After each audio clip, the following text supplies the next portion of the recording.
લગ્ન જીવનમાં જ્યારે સહન શક્તિ અને સમજણની જ્યારે અપ્રિય ઘટનાઓ બનતી હોય છે તેને લઈને હવે વધુ એક ઘટના બની છે વડોદરામાં, જ્યાં પતિ પત્નીના આડા સંબંધના કારણે આખો સંબંધ લોહિયાળમાં ફેરવાયો છે।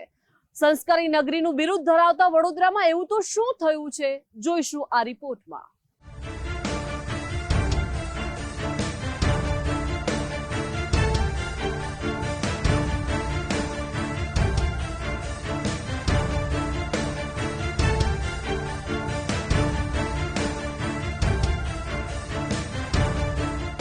સંસ્કારી નગરી ગણાતા વડોદરાના બકરાવાડી વિસ્તારમાં આવેલા નારાયણ એવન્યુ ફ્લેટમાં મધરાતે ખેલાયો ખૂની ખેલ। પતિ અને પત્ની વચ્ચે વારંવાર માથાકૂટ થતી રહેતી હતી। પત્નીની બૂમો સાંભળી આસપાસના લોકો દોડી આવ્યા અને ફ્લેટમાં લોહીના ખાબોચિયાની વચ્ચે પડેલી રીટાની લાશ જોઈને પાડોશીઓના પગ નીચેથી જમીન સરકી ગઈ, જેની સાથે 7 જન્મ સાથે રહેવાનું નક્કી કર્યું હતું। તે જ પતિએ છરીના ઉપરા છાપરી ઘા મારીને પત્નીને રહેસી નાખી। 2 સંતાનોની માતા રીટા અવારનવાર કોઈની સાથે ફોન પર વાતો કરતી હોવાથી આડા સંબંધો હોવાનો વહેમ સતત પતિ બંટીને રહેતો।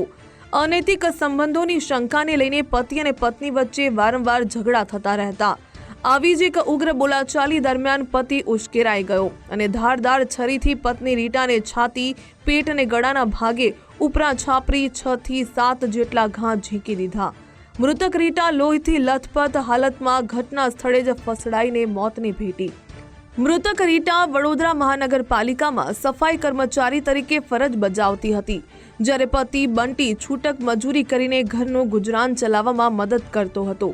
આડા સંબંધોનો વહેમ રાખનાર બંટી અને રીટાએ વર્ષ 2013માં લવ મેરેજ કર્યા હતા।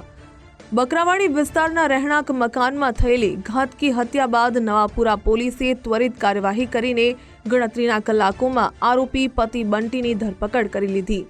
નવાપુરા પોલીસની પ્રાથમિક પૂછપરછમાં જ આરોપી બંટીએ ગુનાની કબૂલાત કરી લીધી છે। રહ્યું છે કે આ પતિ પત્ની વચ્ચે એકબીજા પર શક વહેમની આદત હતી। છેલ્લા કેટલા સમયથી તણાવભર્યું લગ્ન જીવન ચાલી રહ્યું હતું અને એના આધારે એમના પતિને લાગતા એમની પત્ની અન્ય કોઈ યુવક સાથે કોઈ સંબંધો, અનૈતિક સંબંધો, આડા સંબંધો રાખે એવું એને હંમેશા શક રહ્યા કરતું હતું। એ આધારે ગત રાત્રે એવી ઘરમાં બોલાચાલી થતા, વાતાવરણ ઉગ્ર થતા એમને એમની પત્નીને હત્યા કરી, એવું અત્યારે પ્રારંભિક તબક્કે ધ્યાન આવ્યું છે। જે શક હતો એના આધારે કોઈ સીસીટીવી કેમેરાને એવું લગાવ્યું? હા, આમના બંટીભાઈના કહેવા પ્રમાણે અત્યારે હાલ જે એમની પતિની પૂછપરછ કરી છે કે હંમેશા એમની પત્ની પર પતિના વર્તન પર એમને શક રહેતો હતો, એટલે એમને ઘરે સીસીટીવી પણ લગાવેલા હતા। પણ એ સીસીટીવી અત્યારે હાલ અમે પોલીસના ઇન્વેસ્ટિગેશનમાં પણ ઉપયોગ લઈશું કે એ વખતે કોઈ અન્ય કોન્સ્પિરસી થઈ છે કે નહીં, કોઈ અન્ય કોઈ વ્યક્તિનો અને સાથ છે કે નહીં, અને હત્યા પાછળ બીજા કયા કારણો છે, બીજા કયા ઈરાદા છે, એ પોલીસ તપાસ કરે। નવાપુરા પોલીસ સ્ટેશનના સ્ટાફની સાથે ઝોન 4ના ડીસીપી એન્ડ્રયુ મેકવાન સહિત ઉચ્ચ અધિકારીઓનો કાફલો હત્યાની જાણ થતાં ત્વરિત નારાયણ એવન્યુમાં દોડી આવ્યો હતો। આ ગુનામાં વપરાયેલી ધારદાર છરી પોલીસે પુરાવા તરીકે જપ્ત કરી છે।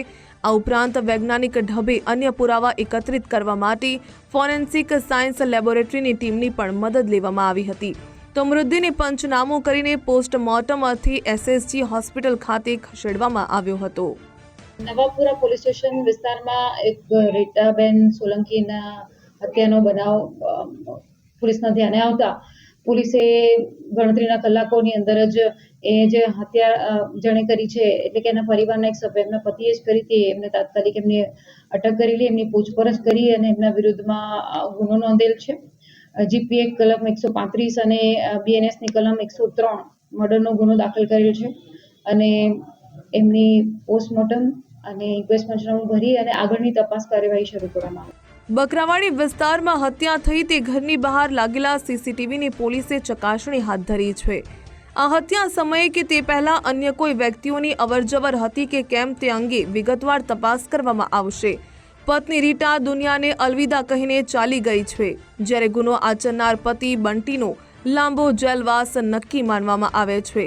આ ક્ષણિક ક્રોધમાં બનેલી ઘટના બાદ મૃતકના 2 સંતાનોએ માતા અને પિતા બંનેની છત્રછાયા ગુમાવી છે। અંદાજે 13 વર્ષનો મોટો પુત્ર અને 2.5 વર્ષનો નાનો પુત્ર નોંધારા બની ગયા છે। અલ્પેશ સુથાર, ગુજરાત ફર્સ્ટ, વડોદરા।